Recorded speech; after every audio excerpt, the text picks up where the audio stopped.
Buenas tardes, sean bienvenidos a nuestra exposición sobre el periodo arcaico. Somos el grupo 1, nuestro grupo está conformado por Valeria Mancipe, Natalia Forero y mi persona, Ángela León. Periodo arcaico, estructura estatal. Como alcance material con la evolución del derecho público romano, la estructura estatal de Roma, y como es en el periodo arcaico, están los tratamientos en nuestro alcance temporal. El periodo arcaico empieza a ver una finalizada la etapa de Génesis a mediados del siglo VIII a.C., aproximadamente 753, cuando se da la fundación de Roma, hasta el siglo IV en el año 367 a.C. con la ley Chinesia, que el acuerdo de partición patricio-plebeyo para lograr la república. La metodología de la simbiosis de la filosofía, de hecho, con la teoría jurídica, del realismo jurídico y de la estrategia política, del integralismo turístico, tridimensionalista de la teoría. El mundo jurídico de mi maestro Miguel Ángel, si uno anda, no está en esta metodología, que es una estrategia jurídica para el fácil estudio de cualquier tema en el mundo jurídico. Y hoy entonces nuestro alcance material es dentro de la ilusión del derecho público romano, la estructura estatal de error que se estudia a través de los elementos constitutivos del Estado y los elementos constitutivos del gobierno. Elementos constitutivos del Estado romano se estudian a través de la dimensión sociológica, como se podrá dar cuenta que se dice énfasis en la dimensión sociológica, que se estudia mediante tres estructuras: la estructura socioeconómica, la estructura física y la estructura política gubernamental. La estructura socioeconómica, como su nombre lo dice, tiene que ver mucho con la persona protagonista de nuestro tema. En este caso sería la población romana. Entonces, que tiene una sociedad especial en un territorio y esa población que elige un representado llamante gobernante que le otorga una soberanía para que a través de la creación de normas el derecho entonces, pero también tiene una relación con la economía, con la religión y con toda la organización que tiene que ver con el ser humano. Entonces la estructura socioeconómica que desarrolla la población, pero de algo antes de seguir es que los elementos constitutivos del Estado, tanto en Roma como en cualquier parte del mundo, pasado y presente, son la población en territorio del gobierno a tener en cuenta. Ese es entonces, en esta estructura socioeconómica se desarrolla el elemento constitutivo del Estado, que es población, y por eso vemos como en una dimensión sociológica como un elemento subjetivo. Precisamente por esa ubicación física, obviamente, pues es llamada esa educación un territorio romano. Entonces tiene que ver con el material objetivo físico y desarrollándose en nuestro alcance espacial.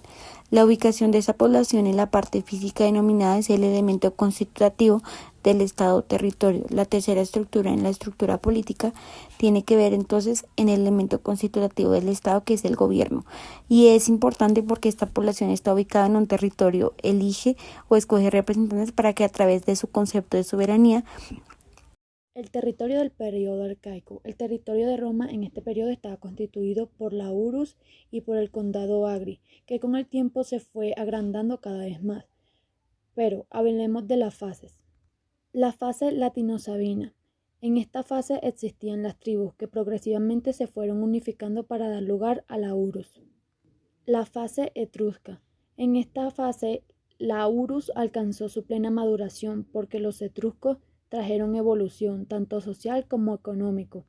En esta fase se dieron 4 tribus, las tribus urbanas: Palatina, Esquirana, Sucusana y por último Colimna, que fueron organizadas en 16 tribus, las tribus rústicas.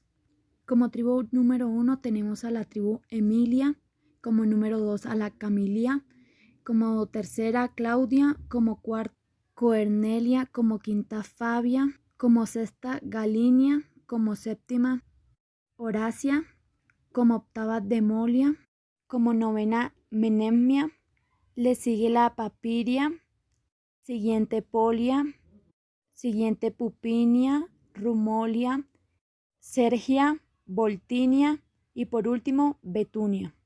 Y como última fase tenemos la fase de crisis. Se dio en el 509 por la mala administración del tercer rey. Gracias a eso se da la extinción total de la monarquía y nace la diarquía. Pero permanecen intactas las tribus a excepción de que salen 7 tribus más, que son Clustuminia, Estelania, Tromentina, Sabatina, Mienci, Pontinia y por último la Publida. Ahora hablaré del gobierno del periodo arcaico. Este se extiende a lo largo de la monarquía romana y principios de la República Romana. Es la primera etapa de la formación del derecho romano y la norma se expresa en los primeros tiempos de esta época solo por vía de las antiguas costumbres, es decir, la de los antepasados, y es conocido como mores maiorum, que de por sí constituye un derecho no escrito. En este periodo, en el orden jurídico de las civitas estaba en manos de los pontífices, el colegio sacerdotal exponente de la religión pagana romana, y ellos eran los que decidían si los actos o conductas de los ciudadanos de Roma, es decir, los quirites, eran congruentes con las normas que conformaban la tradición jurídica y por la cual debían regirse los ciudadanos en sus relaciones recíprocas. Como consecuencia de ello surge el concepto ius, cuya fuente son los mores interpretados y concretados por los pontífices. Cuando se refiere a las relaciones entre ciudadanos recibe el nombre de ius civile. Los principales atributos que confería el ius civile a los ciudadanos romanos fueron ius conui, que es derecho a contraer matrimonio civil, o ius tae nuptiae, ius suffragii, que es derecho al voto, ius commerci, que es derecho a ejercer el comercio, y el ius honorum, derecho a desempeñar cargos públicos y altas dignidades del gobierno romano. El primer texto legal es la Ley de las 12 Tablas, que data de mediados del siglo V a.C. Esta ley es la primera escritura de las costumbres que recogió de modo escueto el derecho vigente, es decir, el ius civile. No obstante, en el espíritu jurídico de los romanos nunca existió el apego a lo literal de la ley, que en esencia fue tomada en el devenir jurídico romano solo como una base para elaborar por los jurisprudentes un derecho cada vez más científico y progresivo, que este terminó por sobreponerse al mismo texto codificado.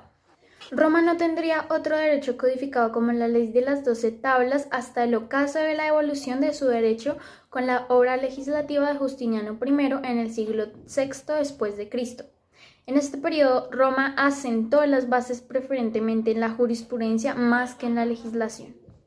El gobierno también tenía unos elementos constitutivos. Como ya lo mencioné, el gobierno hasta las leyes Liciniae Sextiae se trató de un estado de gobierno quiritario, por lo tanto cerrado, con un régimen patriarcal. La monarquía, en el vértice del estado romano, estaba un rey, rex, poseedor de las potestas y del imperium, a quien correspondía como magister populi la jefatura de las civitas quiritaria, en el plano civil, militar y político, y también la representación de la comunidad ante los dioses, siendo este el supremo sacerdote con la misión de asegurar la pax derorum que estaba en sus manos para la administración de justicia en la jurisdicto y en la repressio criminis. El rey estaba acompañado por una asamblea cívica popular, que es una comunidad de ciudadanos y organismo supremo, siendo la más antigua de estas asambleas. Los comicios por curias, comitia curiata, que después fue reemplazada en la época republicana por la comitia centuriata y la comitia tributa.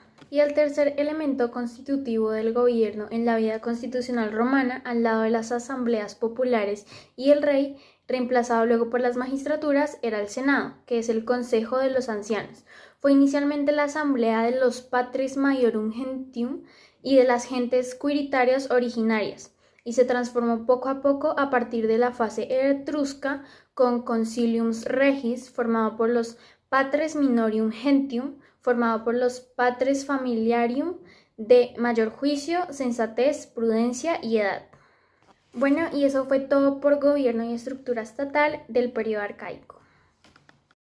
Evolución del periodo arcaico, dimensión normológica. Es la primera etapa de la formación del derecho romano. La norma se expresa en los primeros tiempos de esta época solo por vía de las antiguas costumbres, la de los antepasados, conocidas como mores maurus, que por sí se constituyen en un derecho no escrito. En este periodo, el orden jurídico de las civitas estaba en manos de los pontíficos. Ellos son los que deciden si los actos o conductas de los ciudadanos romanos eran congruentes con las normas conformadas por la tradición jurídica, y por la cual debían regirse los ciudadanos en sus relaciones recíprocas. Muchas gracias por su atención. Somos el grupo número 1.